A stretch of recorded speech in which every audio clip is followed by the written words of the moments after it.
Hello everyone, Gary Whiting here. As I was coming out of the gym today, I was thinking of a subject. How many of you have heard of backward masking? Years ago in the 70s, when I was studying the Illuminati and the Trilateral Committee and the different cults that were out there, a fellow named Johnny Todd was talking about backward masking.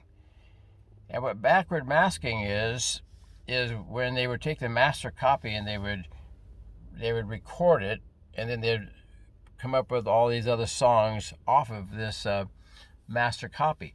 But they would feed into the master copy a subliminal message which you could not understand. It might be a phrase like kill your parents in their sleep, like in the song Destroyer, or some of these like that. But what they would do is play it backwards. So it might sound like or something like that. Well, you go, well, how in the world could you understand that? Well, it was years later in the 80s. I had a friend in college named Dale Bartaw. He was blind, and Dale could actually take a sentence and speak it in reverse, and then when we would play it backwards, it would come out audible. And so we gave him a sentence, and he would say it as it was, and then he would go or something along those lines. Then we would play the tape back, and it was very close to what he was saying when he said it forward.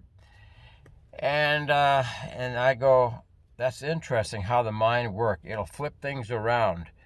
So there's a lot of subliminal things going on in our society today, and a lot of our music, especially our rock and roll, the angry music,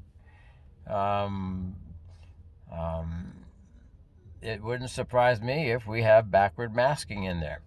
So perhaps we're picking up information and thoughts that we don't even know we're picking up. So we have to be careful of what kind of music we listen to. Rock and roll would be a classic angry type music, rebellious type music, and that would be, if they were still doing it, I'd be willing to bet $1 to a dozen donuts that they're still backward masking, and that would influence people. So you would not understand it, but your mind can take and invert those words around and complete a thought. So I just thought you'd be interested in that. Maybe you can go online and look up backward masking and see if there's anything on there. But I was just thinking about that today, about subliminal thoughts and how we're all subject to subliminal thoughts, and we don't even know that they are subliminal thoughts. Just, I guess